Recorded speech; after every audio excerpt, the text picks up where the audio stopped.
Dear brothers and sisters, as you probably been watching the news in the past few days, I'm sure you've heard about the incident in California where a lot of innocent people were killed.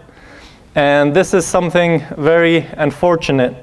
And as you've probably seen, the media outlets and what the media outlets have been showing, the amount of hatred and the amount of ignorance geared towards Muslims is very high. And the amount of hatred and ignorance pointing to the fact that this is a deliberate act instigated and inspired by Islam is nothing new. We've talked about similar situations a few months ago, and ironically, it's another unfortunate event when, a few days or probably about a week or so ago, another shooting happened in a Planned Parenthood clinic, and some people, innocent people, again, were killed. But the media did not give it the same attention. The media did not give it the same, hatred towards the shooters or toward the people that caused that event as it has been with this incident, just because these are Muslims who have committed this act. We've talked about this issue before. If you were with us back when we were out in Ridge, back in 2008, 2009, similar incidents were happening. If there's killings of innocent people that was done by non-Muslims, the media kind of brushed it under the carpet. But then if somehow Muslims or anybody that resembled something that has to do with Islam, the media would blow it out of proportion and use it mainly for political gains. If you watch any of the media, you'll see a lot of the candidates now are using this to gain grounds for their own benefits. If we look at history, right? If we look at not just this recent history that we're living, in previous khutbahs we've talked about how the African American communities were targeted in the same manner that Muslims are being targeted now. You roll the clock back 50, 60, and 70 years, we'll notice that African Americans were being targeted because they wanted equal rights. They're promoting equality, and the norm at that point was, no, that's not acceptable. That's nothing that we are willing to give you. That's nothing that's okay for you to have. This day and age, Muslims are being targeted because we are preaching the words of Allah subhanahu wa ta'ala. We are preaching the human equality of having your rights as a human being, believing and protesting that there's no God but Allah subhanahu wa ta'ala. Now, if we go back farther, right, not just 50 or 60 years or not 100 or 200 years, but if we go all the way back to the days of Shu'aib alayhi salam, they had very similar situation. You had a group of people, you had a prophet of Allah subhanahu wa ta'ala who was preaching a message, who wanted to deliver a message of righteousness. Allah subhanahu wa ta'ala says in Surah Al-A'raf verses 85, وَإِلَى مَدْيَنَ أَخَاهُمْ شُعَيْبًا يَا قَوْمِ اعْبُدُوا اللَّهَ مَا لَكُم مِّنْ إِلَٰهٍ غَيْرُهُ قَدْ جَاءَتْكُمْ بَيِّنَةٌ مِّن رَبِّكُمْ فَأَوْفُوا الْكَيْلَ وَالْمِيزَانَ وَلَا تَبْخَسُوا النَّاسَ أَشْيَاءَهُمْ وَلَا تُفْسِدُوا فِي الْأَرْضِ بَعْدَ إِصْلَاحِهَا ذَلِكُمْ خَيْرٌ لَكُمْ إِن كُنتُم مُؤْمِنِينَ. So in this verse, Allah subhanahu wa ta'ala says, and to Madian we sent their brother Shu'aib. He said, "O the people, serve Allah. You have no God other than Him. Clear proof indeed has come to you from your Lord. Therefore, give full measure and weight, and do not diminish to men their things, and do not make mischief in the land and its reform. This is better for you, and you are believers." So if we look at the people of Shu'aib at that time, what they would do is they would cheat people out of their business. right? The people, you know, if they would weigh products or items to the traders that would come in, these people were infamous for being cheaters. So as Shu'aib alayhi salam came to them and he said, you know, this is something wrong, this is something that you need to change. And then he continues his advice in Surah Al-A'raf verses 86. He says, وَلَا تَقْعُدُوا بِكُلِّ صَرَاطٍ تُعِدُونَ وَتَصُدُّونَ عَنْ سَبِيلِ اللَّهِ مَنْ آمَنَ بِكُمْ وَتَبْغَوْنَهَا عِوَجًا واذكروا إذ كنتم قليلا فكثركم وانظروا كيف كان عاقبة المفسدين. Allah subhanahu wa ta'ala continues and he says, and do not lie in wait in every path, threatening and turning away from Allah's way him who believes in him and seeking to make crooked. And remember when you were few, then Allah subhanahu wa ta'ala increased you, and consider what was the end of the mischief makers. So in the same scenario, those people rejected the truth. Those people rejected the fact that Allah subhanahu wa ta'ala has sent him a messenger to say, here is the right way of doing things. This is something that you need to follow that people don't like. Now, regardless of what the facts are, you know, people are using these incidents on all kind of media outlets to portray Muslims as being evil. So at the end of the day, this is nothing new to humanity. This is nothing new for people to deal with. Human beings have been dealing with injustice throughout history, as we can see from the days of Shu'aib and before. So when we look at what really we're trying to accomplish here, we probably can look at three main outcomes that we want to achieve out of this khutbah. The first one is, how do we restore confidence in our communities? And the second one is protecting our communities and protecting ourselves from the backlash of what happened and how the media is using this against Muslims. And then last but not least, we have to hold our heads up high. We have to be proud of Islam, we have to be proud of being Muslims, and we have to remain strong throughout this journey in our lives as we live it in this country. Now, we have to remember that as Muslims, we need to be condemning all acts of violence. This is whether it was committed by a Muslim or not.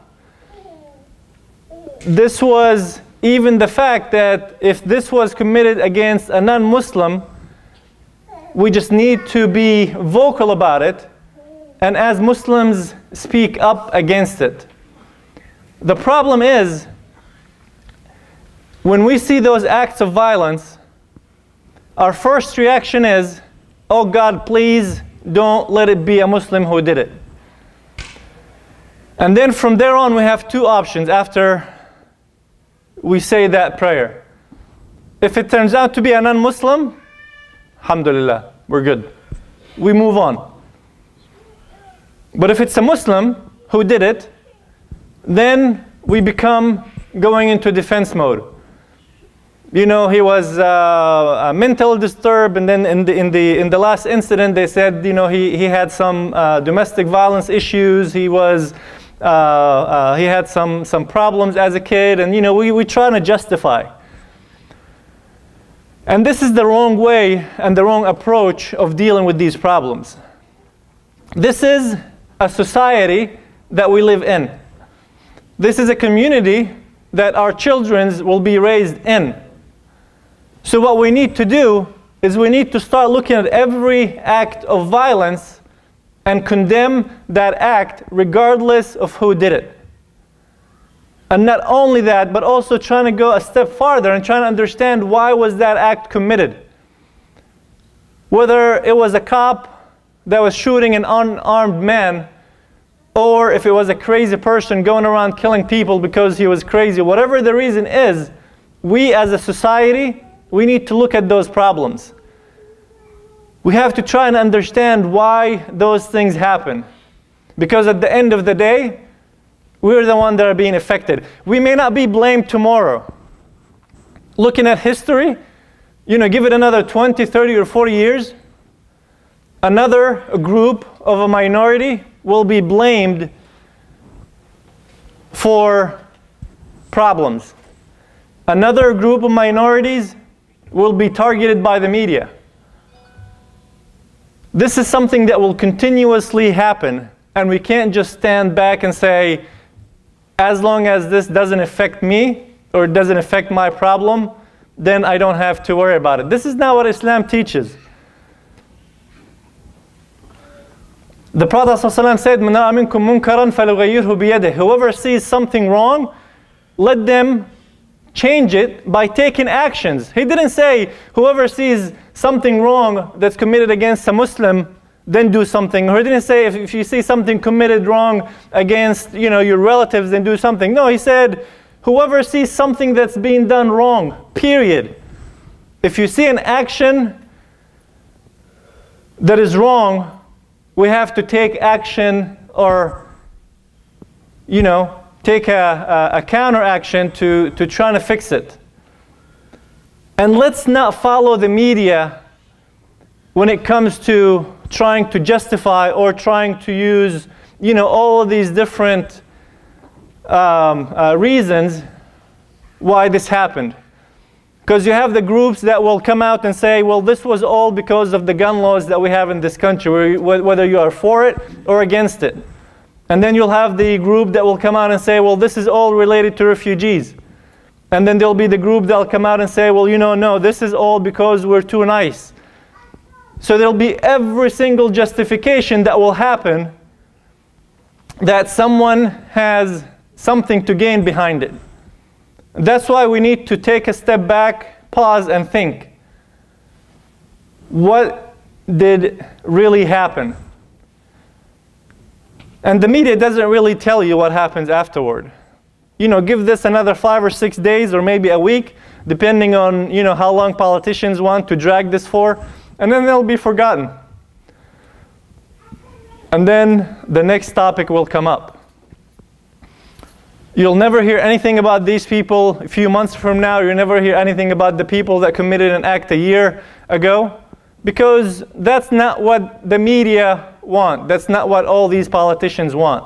What we want as a community, what we want as individuals of this society, is that we want to fix the root problem of these issues. We want to reach the root cause of what's, you know, leading all of these problems to our community. We need to extend our sympathies to those who are affected, whether it's African American community, whether it's the fill-in-the-blank community. Anybody who's affected, we need to show sympathy for them. We need to support them, just like how we expect people to be sympathized with us. Just like how we expect people to come and say, oh, I know you're my Muslim friends and I know you're good. Why do we expect others to be sympathetic with us when we are not sympathetic with them? Or when we're not sympathetic with others? We don't support them. We don't care much for them, except it's our turn that's being attacked. And we must not forget the fact that Islam is a perfect religion. We must not question the fact that, you know, Islam or the Quran or the Sunnah of the Prophet ﷺ may be teaching us something wrong. This is something where we have to, you know, have that strong belief that what I believe in is good, that the Sunnah is good, and the flaw is of what we know, or the flaw is in our culture. The flaw is in what we've learned through our parents or our grandparents or our, you know, the society that may have taught us something wrong that has nothing to do with Islam. This is where it's our responsibility to educate ourselves. This is where it's our responsibility to educate ourselves of the local issues that we're dealing with. You know, we deal with homelessness as a society, but how many of us know much about the homelessness community or the homeless community in Cincinnati? And believe me, there are plenty of Muslim homeless in Cincinnati that go through hardships and end up being homeless. So if you want people to address refugee problems, if you want your neighbors to be receptive to refugees being accepted in this country, then what are we doing to fix our social problems? What are we doing to fix our problems here, locally, within Cincinnati? We also have to reassure our children who are dealing with these problems at their schools. Our children may be getting bullied at schools because of all those incidents, because of all those politicians that are causing all this turmoil, and other children are hearing it from their parents, and they come and they take it out on our kids. So what is it that we're doing as a community to reach out to our neighbors? And we've spoken about this before. How many of us reach out to our neighbors and, you know, took them a pie, or took some cookies and went to their neighbors and said, you know, thank you for being my neighbor? I mean, how many of us, as we said before, how many of us really know the names of the children of our neighbors, or know what they do for a living, or you know, or they know if they go out of town? If you want your neighbors to be protective of your children, if you want your neighbors to support you, how do you expect them to do this when we don't know them, when we don't know who our neighbors are? I mean, think about it. Put yourself in their shoes. When you have all media outlets attacking them, if you had a neighbor that was from a certain ethnicity or a certain background, and you had all kind of media attacking them and making them and portraying them as bad people, and you don't know nothing about them, they don't talk to you, all what they do is you see them getting into their cars, leaving, they come back, they come inside. And sometimes we don't even let our children play with their children. Now, what kind of image would you have about those people? Think about it the same way in terms of what those neighbors, what those people think about you, your co-workers, how much they know about you. I mean, we go to grocery stores, we go to, you know, restaurants, we go to all these different places, and we have this mean frown on our faces. We don't have the right mannerism to deal with people. We don't have the right mannerism when we're dealing with workers. We don't have the right mannerism when we're dealing with people around us. So they look at you and they see you as, you know, a foreigner, and most likely they're going to associate you with being a Muslim. Especially if you're a sister that's wearing a hijab, then they'll know right away. They can probably spot you from a distance that, oh, here's a Muslim. And now they're looking at you and looking at your action as, how do I judge a Muslim? And it only takes this 1 second, it only takes this one interaction for them to build this idea of what Muslims do and what Muslims look like. Dear brothers and sisters, when we look at the story of Salih alayhi salam, the people that caused the destruction for this whole town were were very few selected leaders in that community who did not want to listen to Salih alayhi salam and did not believe in the message of Allah subhanahu wa ta'ala. The majority of the people just followed them. This is our opportunity to not let this happen in this nation. We have the opportunity to show people that Muslims are good, to show people that Islam is good. We have to invest our time, we have to invest our energy, we have to invest our money, we have to invest to make those things happen. We tend to sit back and rely on our masjids to do the work. We tend to sit back and rely on everyone else to make Muslims look good. But what have you done as an individual to make that change? How many of your coworkers know that you're a Muslim? How many of your neighbors know that you're a Muslim? A lot of times we tend to hide our Muslim identity. We tend to hide who we are because we're afraid, not because that they're going to harm us, but because we don't want that social interaction. We want to isolate ourselves into very small silos, very small groups, and not be connected with the big community. Why can't we be the good influence around us? Why can't we be the good neighbor that influences the rest of the neighbors around them to do good, to be interactive with the rest of the neighbors? You know, why can't we be the ones taking the lead to fix our community?